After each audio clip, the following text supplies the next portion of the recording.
கிறிஸ்துவுக்குள் மிகவும் பிரியமான சகோதர சகோதரிகளே, இயேசு கிறிஸ்துவின் நாமத்தினாலே உங்கள் யாவருக்கும் எனது அன்பின் நல்வாழ்த்துக்களையும் வணக்கத்தையும் தெரிவித்துக் கொள்கிறேன்.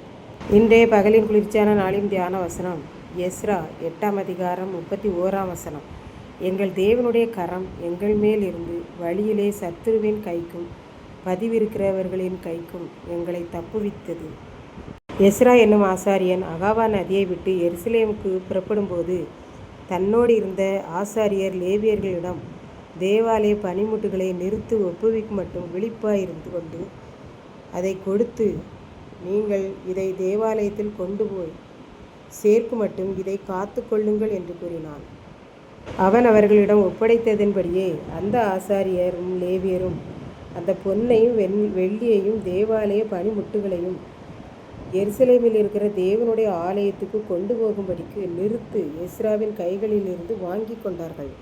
அகாவா நதியிலிருந்து எருசலேம் தேவாலயத்துக்கு புறப்பட்ட நாள் 1ஆம் மாதம் 12ஆம் தேதியாகும். அவர்கள் புறப்பட்டு எல்லாருமாக சேர்ந்து ஆலயத்துக்கு உண்டான பொருள்களோடு செல்லும் வழியில் தேவனுடைய கரம் அவர்கள் மேல் இருந்ததினால் வழியில் சத்துருக்களுடைய கைக்கும் திருடர்களின் கைக்கும் பதிவிருக்கிறவர்களின் கைக்கும் விலையுயர்ந்த பொருள்களை களவு செய்பவர்களுடைய கைக்கும் விலைக்கு ஆண்டவர் தப்புவித்தார். அப்படியே அவர்கள் எருசலேமிற்கு வந்து அங்கே 3 நாட்கள் தங்கினார்கள். 4ஆம் நாளிலே அந்த வெள்ளியும் பொன்னும் பனிமுட்டுகளும் எருசலேம் தேவாலயத்தின் ஆசாரியனாகிய மெரேமோத்தின் கைகளிலும் பினேகாசின் மகன் எலெயாசாரின் கைகளிலும் ஏற்கனவே இருந்த நிறையின்படி நிறுத்தி ஒப்படைக்கப்பட்டது. இவ்வளவு தூரம் இதை கொண்டு வந்து எருசலேம் தேவாலயத்திலே சேர்க்க ஆண்டவர் அனுகிரகம் பண்ணினார்.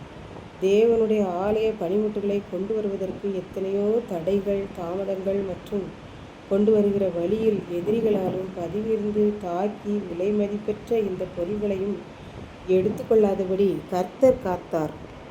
இப்படித்தான் ஒருவர் தன்னுடைய கடையை அடைத்துவிட்டு அனுதினமும் இரவில் 10 மணிக்கு வீட்டுக்கு வருவார். கடை வைத்தல் அவருடைய தொழில். அதை வைத்துதான் தன்னுடைய குடும்பத்தை காப்பாற்றி வந்தார். அனுதினமும் காலையில் செல்வார், இரவில் வருவார். ஒரு நாள் காலையில் கடைக்கு சென்றார். அவ்வப்போது சாப்பாடு எல்லாம் மனைவி சமைத்து கொண்டு போய் கொடுத்து வந்தார்கள். பின்பு இரவில் 10 மணிக்கு கடையை அடைத்துவிட்டு வீட்டிற்கு வந்தார். இது அந்த ஊரில் உள்ள எல்லா மக்களுக்கும் தெரியும். ஆனாலும் இதை ஒருவர் நோட்டம் போட்டார். அந்த ஊரில் உள்ள நபர்தான் அவர். அவர் இவருடைய கைகளில் என்ன அணிந்திருக்கிறார், கழுத்தில் என்ன போட்டிருக்கிறார், வரும்போது கைகளில் பணம் கொண்டு வருவாரா வரமாட்டாரா என்றெல்லாம் கணக்கு பண்ணினார். அவ்வாறு ஒரு நாள் அவர் இரவில் 2 சக்கர வாகனத்தில் வீட்டுக்கு வேகமாக வந்தார். அவர் வரும் வழியில் ஒரு பாலம் உண்டு. இவரை கணக்கு பண்ணியவர் அந்த பாலத்தினுள் பதிவிருந்தார். அந்த கடைக்காரரும் அந்த பாலத்தில் வரும்போது பதிவிருந்தவர் சரியாக ஓடி வந்து இவருடைய முகத்தை மூடிக்கொண்டார், தலையில் அடித்தார். அப்பொழுது கடைக்காரர் மயக்கமடையவே கையில் கட்டியிருந்த கைக்கடிகாரம், கை செயின் மற்றும் கழுத்தில் அணிந்திருந்த செயின் எல்லாவற்றையும் எடுத்துக்கொண்டு ஓடிவிட்டார். இதை கேட்டுக்கொண்டிருக்கும் எனக்கன்பானவர்களே, இந்த கைக்கடிகாரம் மற்றும் 10 பவுனுக்காக பதிவிருந்து கொள்ளையடிக்கிறது இந்த உலகம். பாருங்கள், தேவாலயத்தின் பனிமுட்டுகள் எல்லாம் தங்கமும் வெள்ளியும் தான். இன்று ஏராளமான தங்கம் வெள்ளி எல்லாம் அவர்கள் அன்று கொண்டு வந்தார்கள். அப்படியானால் நம் தேவன் தம்முடையவர்களையும் பொருள்களையும் எப்படி காத்தார் என்று நாம் பார்க்கின்றோம். நாமும் ஒவ்வொரு நாளும் நம்மை ஆண்டவரிடம் அர்ப்பணிக்க வேண்டும்.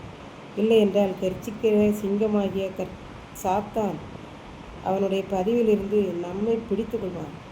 ஆகவே நம்மை நாமே ஆண்டவருக்கு அர்ப்பணிப்போம். பதிவு இருக்கிற சாத்தானுடைய பிடியிலிருந்து நாம் விடுவிக்கப்படுவோம். கர்த்தர் தாமே இந்த வார்த்தைகளை ஆசீர்வதிப்பாராக. ஆமென்.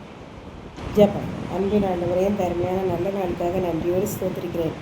இப்பொழுது இந்த வார்த்தைகளை கேட்டுக்கொண்டிருக்கிற ஒவ்வொரு பிள்ளைகளும் தன்னை உம்மிடத்தில் அர்ப்பணிக்கவும் பதிவுகிற சாத்தானுடைய கைக்கு தப்புவிக்கப்படவும் அருள் தாரும். இயேசு கிறிஸ்துவின் மூலம் வேண்டிக் கொள்கிறேன் பிதாவே. ஆமென்.